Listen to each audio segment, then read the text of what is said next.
The Long Island Arts Alliance's Back in the Spotlight is made possible by the New York State Council on the Arts.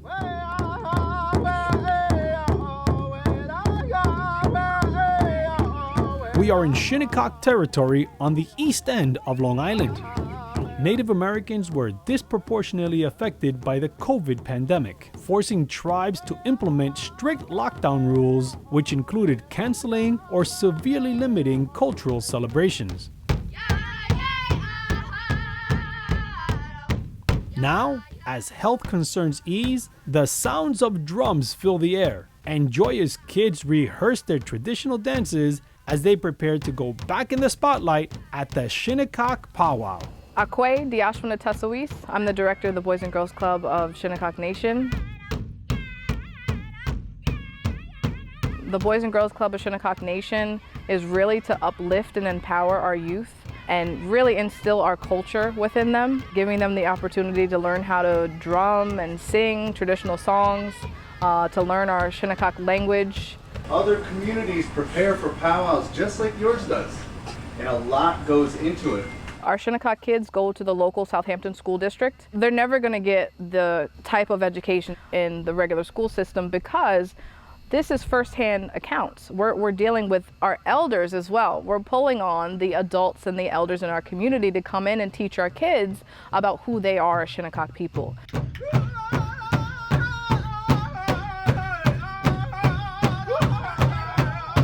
My name is Gnu Benton. I'm an Ojibwe Cree residing on Shinnecock territory. I've been here for 33 years now, and every generation we have a mentor that comes into the light to be able to teach. Fortunately, I've been asked by the community to be able to be that person.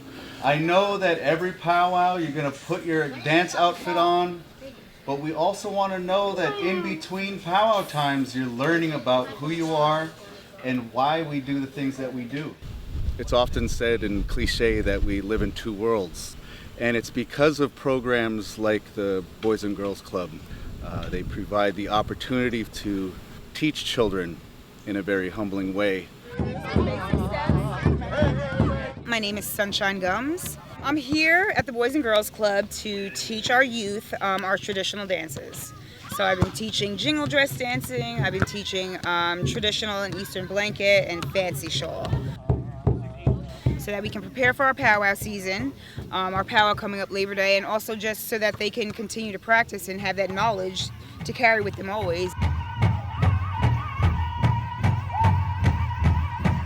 Every dance style does have a meaning to it. The jingle dress dance represents healing. It's a medicine dress that they are going to be dancing in that has cones on 365 cones on them that represent the days of the year, 7 rows of jingles that represent the days of the week, and the stories of a young girl that was very ill. Her father had a dream of this dress, and he made this dress for her and told her that if she dances in the dress, she will build her strength and heal herself over time. Coming into the dance arena at this time, we have our Shinnecock leaders. A major concern of Shinnecock leaders is that too many Long Islanders are not aware of their existence. Everybody in Long Island should know who the Shinnecock people are as far as I'm concerned. I mean, we are the original people of this land, and not to be arrogant, but to just have that acknowledgement. The Shinnecock people, they're considered a first contact tribe. And what that means is that they've had hundreds of years more contact with the colonial lifestyle.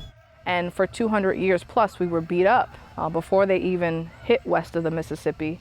You know, a lot of our history was lost. There was a time in history where our ancestors weren't allowed to practice our culture. It was forbidden. It was illegal.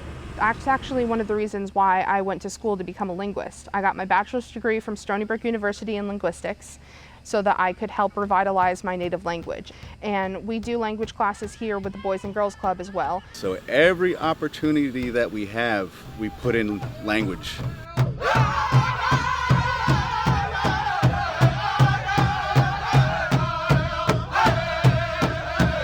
Our songs are what we call straight intertribal songs because I specialize in powwow singing and dancing with our kids right now.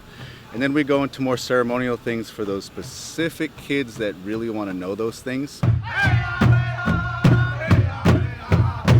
Singing is a way to develop language skills, and although the students may not know every word, GNU explains that their bodies fully understand.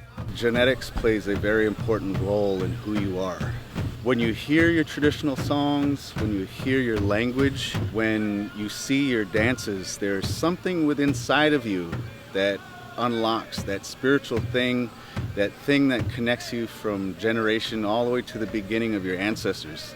And it's something that sparks life into the children's hearts and spirits. The students' hearts and spirits are further fulfilled as they create their own clothing and regalia. In one end of the clubhouse, the elders teach sewing skills, and on the other side, kids create and decorate their own rings just before their traditional hoop dance demonstration. After a long summer preparation, Labor Day finally arrives. And in Shinnecock territory, that means only one thing: powwow. This is the 76th annual Shinnecock Powwow. We're actually the largest powwow in the eastern region, which is huge because we're a pretty small tribe, especially compared to a lot of the other tribes that are throughout the eastern region. It's a 4-day celebration, all day, all night. Everybody comes home, even the ones that don't live here on Shinnecock, on territory, they come home for powwow. Following our grass dancers, we have our fancy feather dancers. I tell you, the buzz, especially grand entry, you know, when all the dancers come together and all the categories come in their different groupings, and the drum and the speakers and the bells and the rattles, everything is moving. You know, it's like we are all one. It's a powerful feeling.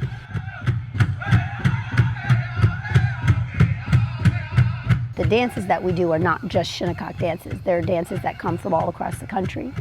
And one of the things that I know it did for me was instill a sense of pride and courage.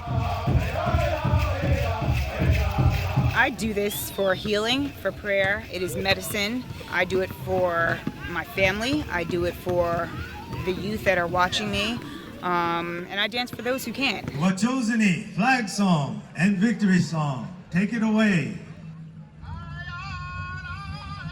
There's very specific duties that we have to participate in.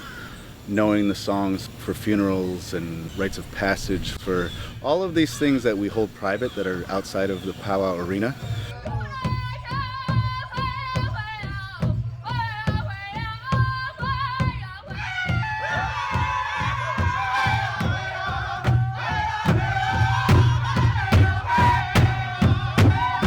We have 2 singers that are tweens now, and they've took it upon themselves to learn songs, to learn the styles, to learn the structure of singing. I heard something about an honor beat. What does that mean? An honor beat is like when you hit straight in the middle. Now they're at the point where they can sing with us older fellas to be able to sit at powwows and competition. And that's incredible to know that they exist. I know it's going to be a good future.